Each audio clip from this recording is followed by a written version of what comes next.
She stepped into the bank like she owned the place, because she did. The moment Karen Davis walked through the revolving doors, the world seemed to shrink. The polished marble floor reflected her steady footsteps. She kept her head high, eyes scanning the teller counters, not for approval but for acknowledgement. "Good morning," she said, voice calm but carrying a weight beneath it. The man behind the counter glanced up, barely masking his surprise.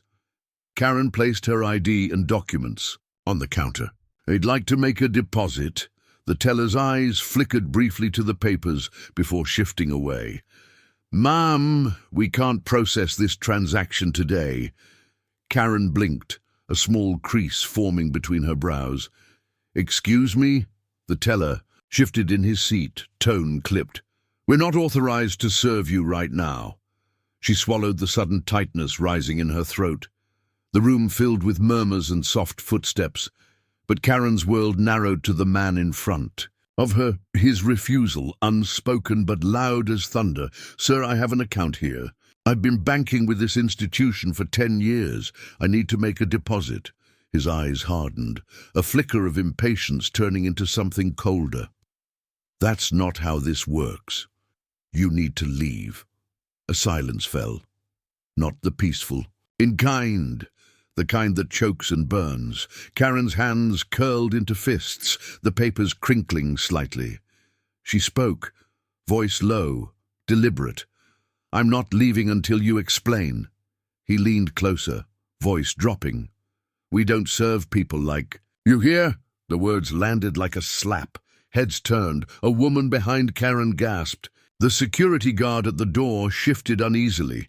Karen's pulse hammered in her ears. A part of her wanted to shout, to demand, to fight, but another part, the part worn raw by years of being unseen, held back. She exhaled slowly, voice steady, but edged with steel. "I have my ownership papers right here, the building, the land, my name on every line." The teller scoffed, voice dripping with disbelief. "Doesn't matter. Rules are rules." "Rules?" Karen's gaze didn't waver. "Or excuses for your fear." The air thickened with tension. Other customers glanced away, uncomfortable. The security guard approached, blocking Karen's path. "Ma'am, please." "No," Karen said softly, meeting his eyes. "I'm standing here. This is my space." The guard hesitated, caught between duty and discomfort. The teller rubbed his temple, suddenly less sure, less confident. "You can't be serious," the teller muttered, voice cracking. Karen pulled a worn folder from her bag, hands steady. "These papers say otherwise. I built this community. I pay taxes here. I belong." A beat of silence. The teller's face paled, fingers trembling. His mask slipped, revealing something raw. Fear, shame, maybe guilt. Karen's eyes softened, not in forgiveness, but in quiet power. "This is about more than money, isn't it?" He swallowed hard, nodding just slightly. Karen turned slowly, voice rising only enough to fill the space. "I'm tired of being told I don't belong, tired of being invisible. Today I'm here, not to fight, but to be seen." The security guard stepped back. The murmurs grew louder, eyes locked on Karen, not with judgment, but respect. The teller looked down at the papers, then up, eyes wet. I'm sorry." Karen smiled, a small, fragile curve. "Apologies don't undo years of silence." The teller nodded, voice soft. "I know." She gathered her papers, shoulders straight. But change starts with seeing, even if it's just a moment. The tension in the room eased, replaced by a fragile hope. Karen's presence, a quiet, unyielding force, shifted something that day. Inside, a storm quieted. Outside, a city waited. Nobody said it would be easy. But here you are. Karen left the bank with her head held high, the folder of papers tucked under her arm like armor. Outside, the city bustled with indifferent noise, horns, chatter, footsteps, yet none of it touched her. Not yet. Her phone buzzed in her hand. She glanced down. It was Maya. "Karen, are you okay?" I saw what happened. Karen's fingers tightened around the phone. She paused, drawing a breath before answering. "I'm fine," she said, voice steady but distant. "They tried to erase me again." Maya's voice was quick, anxious. "What did you do?" Karen exhaled, almost smiling. "I showed them the papers, the ones that say I own this place, the ones that say I belong." There was silence, then Maya said, "I'm proud of you. That takes courage." Karen's jaw clenched. "Courage? Sometimes it feels like stubbornness." Maya laughed softly. "Sometimes that's all you've got." They talked for a moment longer, words that patched the cracks inside Karen's heart. Then the call ended, and she was alone again with the noise of the city and the weight of yesterday's memories pressing against her. She walked to the car, each step heavy and light all at once. Heavy because the bank had reminded her of all the times she was invisible. Light because today she refused to be. The passenger seat held a stack of letters, bills, notices, reminders, all addressed to Ms. Karen Davis. Proof of her life's work, proof often ignored. As she started the engine, her eyes caught the reflection in the rear-view mirror.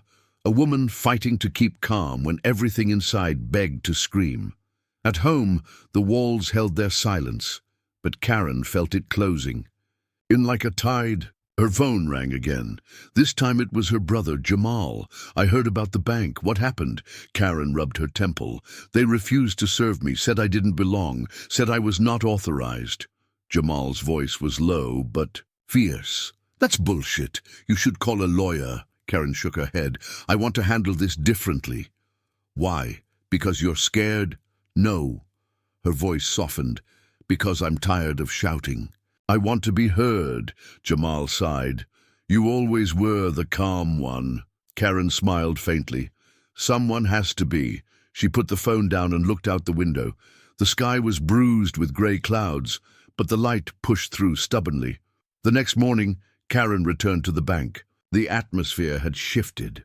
More people watching, whispers like electricity in the air. She approached the counter again. The same teller looked up, eyes avoiding hers. Karen held out the folder. "We need to talk." He swallowed hard, face pale. "I'm sorry for earlier." She nodded slowly. "Sorry doesn't fix this." "Then what do you want?" Karen's voice was quiet but clear. "I want respect. I want acknowledgement. I want this place to recognize me, not just as a customer, but as a person." The teller hesitated, then nodded. "We'll make it right." A manager appeared, shaking hands, offering formal apologies. Karen listened, nodding, but her eyes told a different story. The manager's words were smooth, rehearsed. Karen could see through them, the effort to contain discomfort, to keep things quiet. She leaned forward, voice soft but firm. "Actions. Speak louder. I'm not asking for favors, just justice." The room seemed to hold its breath. One by one, people in line looked at Karen differently, not with pity, but with respect. Some even whispered words of support. Karen stood tall, realizing the battle was far from over, but so was her resolve. Later that day, she sat alone, the folder open on her lap. The papers inside were more than ink on paper. They were history. Her history. She touched the edges gently, feeling the weight of generations, those who built before her, those who struggled alongside her. The fight wasn't just hers anymore. It was theirs too. Karen's eyes glistened, tears threatening but held back. She whispered, barely audible, "I will not be invisible." The silence that followed was not emptiness. It was strength. Words can't fix what silence has built. Karen sat in the dim light of her living room, the soft hum of the city filtering through the window. The folder of ownership papers lay open. On the coffee table, edges worn from years of being pulled from drawers and pockets, proof of a life built from sweat and dreams. Her phone vibrated again, this time a message from the local news station. Community stands with Karen Davis. Story developing. She stared at it, a mix of pride and exhaustion twisting inside her chest. The battle wasn't hers alone anymore. Faces she barely knew had begun to see her, the woman behind the headlines. Her thoughts drifted back to the bank, the cold stare of the teller, the hesitant step of the security guard, the quiet nod that had broken years of invisible chains. Karen's voice broke the stillness as she spoke to herself, low and steady. They didn't just refuse service, they refused to see me. A knock at the door startled her. It was Jamal, her brother, holding a cup of coffee and a worn notebook. "I've been talking to some folks," he said quietly. "People want to help." Karen gave a faint smile. "Help means a lot when it's honest." Jamal nodded. "I think it's time we take this further, not with anger, but with truth." She looked into his eyes, seeing the reflection of their shared past. "The fights, the losses, the hopes, we'll do it our way," Karen said, voice firm. With dignity, with strength. Jamal sat beside her, flipping open the notebook. This is where it starts. They began to plan, not just for legal battles, but for community healing.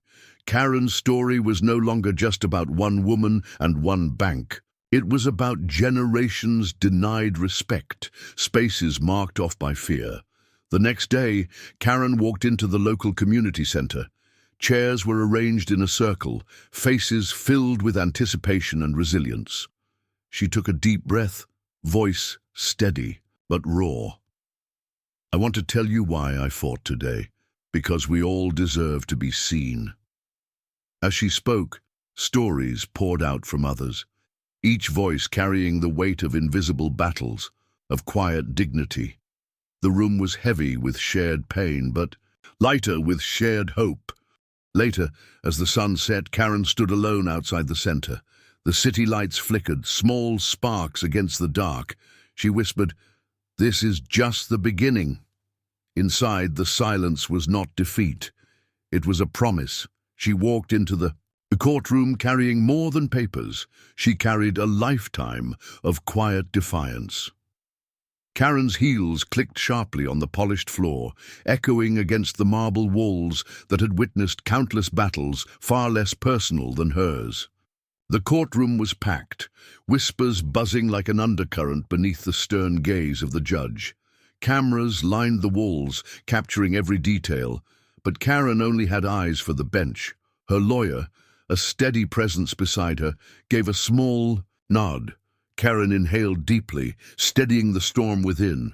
The opposing counsel rose, voice measured but edged with thinly veiled skepticism. "Ms. Davis claims ownership of the property in question, yet has faced numerous refusals at local establishments, including the defendant bank. How do you reconcile these contradictions?" Karen's voice cut through, calm but unyielding. "There is no contradiction. I have been denied respect and service precisely because of who I am. The ownership papers prove I have every right here." A murmur stirred in the courtroom. The judge's eyes narrowed thoughtfully. Karen's gaze swept over the room. The faces of strangers, some curious, some dismissive, others quietly supportive. She continued, "This is not just a property dispute. It is a fight against erasure, against invisibility." Her words hung in the air, heavy and undeniable. The defense attorney attempted to deflect. Procedural errors aside, Ms. Davis's claims are circumstantial at best. Karen leaned forward slightly, eyes locked with the judge's. "Circumstantial? The circumstances have been my life." The judge called for order, but the moment had shifted. The courtroom had become a stage for more than legal arguments. It was a battleground for dignity. As the trial unfolded, Karen's story wove through. Testimonies, neighbors recalling her tireless community work, business owners acknowledging her contributions, and even bank employees confessing to moments of hesitation and discomfort. Each revelation chipped away at the invisible walls built to exclude her. In a quiet moment, Karen's lawyer whispered, "You're changing more than this case." Karen nodded, feeling the weight of generations pressing forward, carried in her quiet resilience. The final verdict was more than a legal decision, it was a statement. Karen exhaled slowly, the courtroom still in stunned silence. Outside, cameras flashed, but Karen's eyes sought only the sky. She whispered, "We are seen." Sometimes, the hardest battles happen long after the courtroom is empty.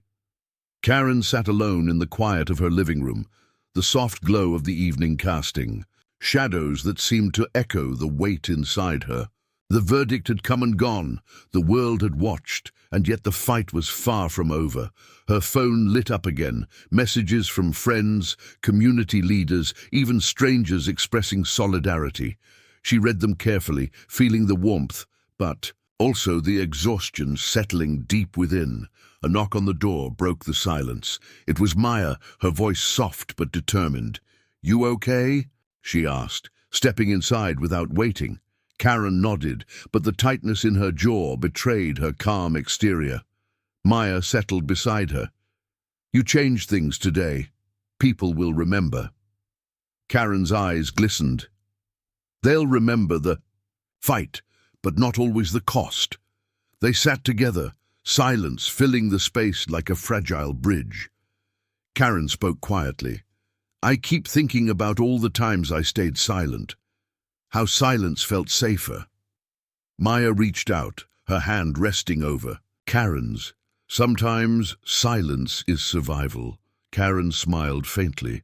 "But survival isn't enough, not anymore." The room felt small, intimate, heavy with unspoken truths. Days passed, and Karen found herself back in familiar places, the bank, the community center, the streets she'd walked since childhood. Each step carried new meaning, new eyes watching it. The bank, the atmosphere was different now. The teller greeted her without hesitation. Others offered smiles or nods. But Karen noticed the subtle shifts, the lingering questions, the cautious respect.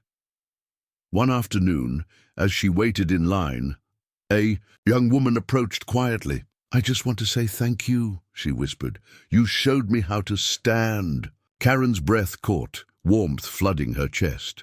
Outside, the city moved relentlessly, but Karen had carved out a space within it, a space where dignity lived. That night, as she sat by the window, the folder of ownership papers beside her, Karen whispered into the dark, "We are more than the silence they expect." And for the first time in a long time, the silence answered back, not with emptiness, but with strength. Every step forward carries the weight of countless footsteps. Behind, Karen stood before the old community hall, its brick walls worn but steadfast, much like herself. The sun dipped low, casting long shadows that stretched across the cracked pavement, shadows that seemed to whisper stories of those who had fought and waited, hoping for change. Inside, chairs were arranged in neat rows, a modest crowd gathering for the meeting Karen had called. Vases of all ages and colors, a mosaic of stories intertwined by shared experience and quiet strength. She took a breath, feeling the familiar mix of nerves and resolve settle in her chest. When she spoke, her voice was steady but soft, carrying a tenderness born from struggle. "We stand here not just because of one bank or one building. We stand because our stories have been ignored for too long." Murmurs of agreement rippled through the room. Some faces reflected pain, others hope. Karen's eyes scanned the crowd, connecting with each soul. She continued, "Today I want us to speak about respect, not just for ourselves but for each other." A hand rose, a young man with tired eyes. "How do we make them see us when they've spent a lifetime looking away?"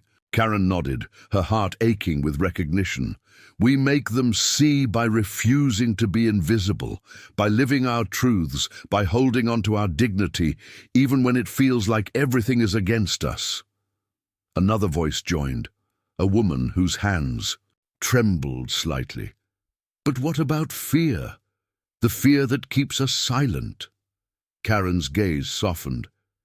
Fear is real. It's part of survival. But it doesn't have to be our story's end. The room grew quiet, the weight of her words settling among them like a gentle promise. She spoke then of her own journey, the silent refusals, the gasps of disbelief, the moments when she felt crushed beneath the world's indifference. Yet, she told them every no fueled her resolve. We have the power to change how this story is told, not just for ourselves, but for those who come after. The crowd leaned in, drawn by the gravity of the moment.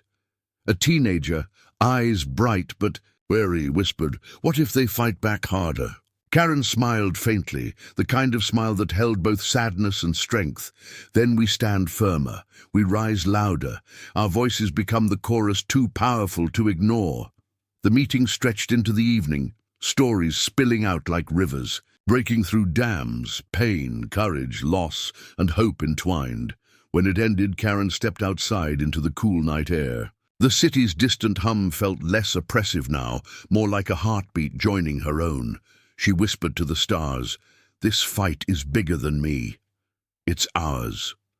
And somewhere in the vast dark, that quiet defiance flickered, a light refusing to be extinguished. Silence is a language all its own, one we've been forced to speak for too long. Karen's fingers traced the edges of the worn folder resting on her desk. The yellowed papers inside, holding more than just ink, they held history. Each signature, each stamp, was a testament to battles fought and promises kept, even when the world looked the other way. Her phone buzzed. A text from Jamal. "Meeting tomorrow. Community wants answers." She stared at the message, heart tightening with both anticipation and exhaustion. That evening she found herself pacing the small living room, replaying the events that had brought her here. The refusal at the bank, the courtroom, the quiet nods from strangers who had once looked away. The doorbell rang, sharp and unexpected. Karen opened the door to find Maya and Jamal, their faces etched with determination. "We're here," Maya said simply. Jamal stepped inside, pulling out a folder thick with papers. Petitions, affidavits, testimonies collected from neighbors and friends. "They want change," he said. "Real change." Karen nodded slowly. But change comes with cost. They sat together, voices low but urgent, mapping out strategies, not just for legal battles, but for healing wounds, invisible to the eye. Days later, Karen stood before a packed town hall. The room buzzed with energy, eyes shining with hope and the weight of shared pain. She spoke clearly. "We're not just fighting for property or paper. We're fighting for respect, for dignity, for the right to be seen as equals." A man in the crowd, voice cracking, called out, "How do we break through when walls have stood for generations?" Karen's answer was simple but powerful. By standing together, by refusing to be silenced. The crowd erupted in applause, a wave of sound carrying the promise of solidarity. Later, as the meeting ended, Karen walked outside, the night cool against her skin. The stars overhead seemed to pulse with quiet encouragement. She whispered, "This is only the beginning." Power is quiet until challenged. Then it trembles. Karen's steps echoed in the sterile hallway outside the city council chambers. The walls, cold and unyielding, felt less imposing than the weight pressing on her chest. She clutched her folder tighter, not just papers, but her voice made visible. Inside, a crowd gathered, faces eager, anxious, expectant. This was more than a meeting. It was a reckoning. As Karen approached the podium, murmurs faded into a hush. Her gaze swept the room, finding familiar eyes and strangers alike. She began, voice calm but carrying an undercurrent of steel. "I stand here not just for myself, but for every person who has been told they don't belong, for every silence, forced and every dignity denied." A man near the back shifted uncomfortably, whispering to his neighbor. Karen felt the subtle tremor in the air. The discomfort of power confronted, she pressed on. Ownership isn't just legal documents, it's the right to be acknowledged, respected, included. Questions came swiftly from officials. Formal, probing, defensive. Why now, one asked. Why challenge decades of precedent? Karen's reply was simple. Because decades of silence have not created peace. They've created pain, and it's time for truth. She saw the shift. Shoulders stiffening, faces tightening, cracks forming in the polished facade. A council member spoke sharply. We must consider community stability. Karen's eyes narrowed. Stability without justice is oppression. The room held its breath. The tension was electric. Suddenly, a woman from the audience stood. I support Karen. I've seen the quiet suffering. Others murmured agreement. The momentum turned. Karen felt the invisible chains loosening. The power was fracturing, not with noise or rage, but with quiet dignity and unshakable truth. As the session closed, Karen stepped down from the podium. Her heart pounded, but her steps were steady. Outside, the city lights blinked like stars born of struggle. She whispered, "The fight doesn't end here, but the cracks are deepening. Sometimes the fiercest battles are fought in silence." Karen sat alone at the kitchen table, the night wrapping the small room in quiet darkness. Her hands trembled slightly as she unfolded a letter, the bank's official response to her legal complaint. The words were careful, measured, full of promises, but void of true accountability. She pressed her palm to the paper as if to absorb its meaning, to will it into something real. Her phone buzzed. A message from a neighbor. We're organizing. A rally. We stand with you. Karen's breath hitched, a swell of emotion rising. Hope mingled with exhaustion, and the fragile thread of community strength pulled tight. The next morning, streets buzzed with movement. Signs were raised high, voices chanting softly but firmly. Karen found herself at the center, not by choice but by necessity. She felt the weight of their eyes, the hope resting on her shoulders. A young girl tugged at her sleeve. Why do they treat us like we don't belong? Karen knelt, eyes meeting hers. Because they're afraid of change. But we're here to remind them, this is our home. The crowd swelled, footsteps marching in rhythm, voices weaving a tapestry of resilience. Karen's voice rose over the din, steady and clear. We will not be invisible, we will not be silent, we will be seen. In that moment, power shifted, not with violence or anger, but with a collective breath held and released. Later, as dusk settled, Karen stood watching the city skyline. The battle was far from over, but the walls that had seemed so impenetrable had begun to tremble. She whispered into the cooling air, "We are the change." She carries the weight of 1,000 unheard stories, and today, that weight becomes her strength. Karen's eyes caught the morning light filtering through the cracked blinds of her small apartment. The city outside was waking, unaware of the quiet storm gathering within these walls. She sat at the kitchen table, the worn folder before her.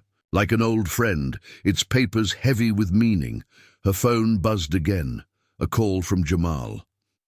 "We've got the community council meeting scheduled for next week," he said. "People want answers, change." Karen nodded, though he couldn't see her. "We're ready." The days that followed were a blur of meetings, phone calls, and endless conversations. Each step forward was met with resistance, veiled dismissals, bureaucratic delays, and whispered doubts. But Karen refused to falter. At one such meeting, she stood before a sea of faces, some skeptical, others hopeful. Her voice was steady. As she said, "We are not asking for special treatment. We are demanding basic respect." A council member challenged her, voice cold. "Procedures exist for a reason." Karen's gaze didn't waver. "Procedures must serve justice, not block it." The room hummed with tension. Behind her, allies stood firm, the weight of solidarity palpable. Later, walking home beneath a sky bruised with dusk, Karen felt the exhaustion settle deep. Yet within her, a fierce flame burned brighter.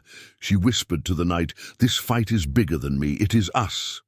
And somewhere beyond the city's noise, a seed of change took root. She never asked for their approval, only to be treated like she belonged. Karen stepped into the small neighborhood cafe, the scent of fresh coffee mingling with hushed conversations. It was a place she had passed by countless times, but rarely entered, the weight of past judgments keeping her away. Today, that changed.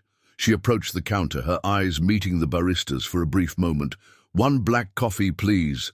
The barista nodded, hands steady, but eyes flickering with a question unspoken. Karen waited, fingers tapping lightly on the counter. Around her, patrons talked softly, some glancing her way, others lost in their own worlds. When the coffee arrived, Karen smiled. A small, quiet victory.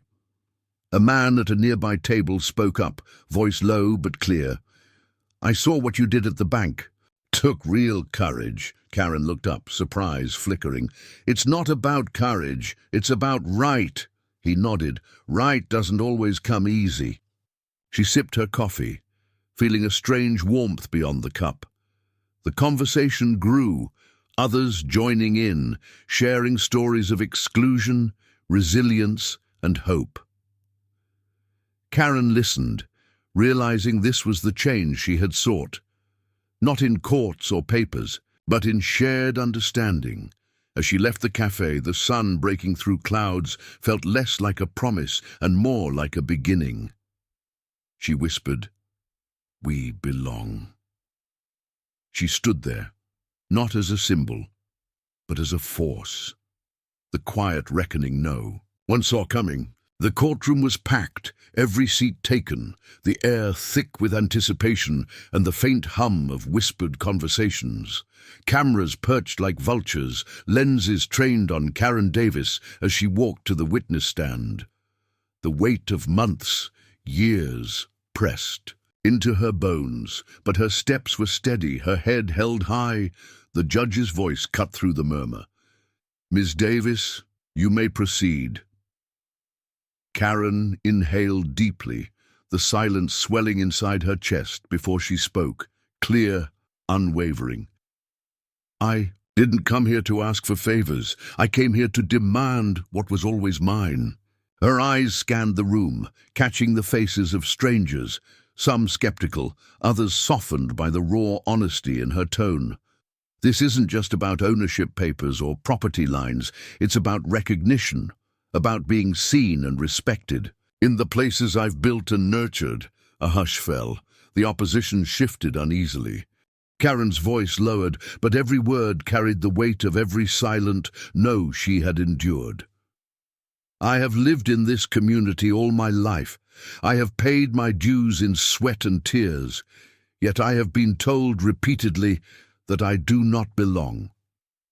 She paused, letting the moment settle, the room leaning in. "They refused to serve me at a bank. They questioned my right to stand where I stand today. These were not mistakes or misunderstandings. They were deliberate acts of exclusion." Her gaze locked with the defense attorney's, unflinching. "I am here to say that exclusion ends now." Murmurs rippled through the gallery. Cameras clicked, capturing the fierce dignity in her stance. The defense rose, attempting to regain control, but Karen was no longer just a plaintiff. She was the voice of countless others silenced too long. She spoke of community meetings, rallies, the faces of neighbors who stood beside her, not out of charity but shared conviction. "This is a fight for all of us," she said, voice rising with controlled passion. "For the right to live without fear, without doubt, without being questioned because of the color of our skin." The judge nodded slowly, the room hanging on every word. When Karen finished, a profound silence filled the space, thick with respect, realization, and the first breath of justice. Outside, the press swarmed, But Karen's eyes sought only the faces she knew, the family, friends, community members who had fought with her, believed in her when the world did not. She stepped forward, voice calm but resolute. Today is not the end.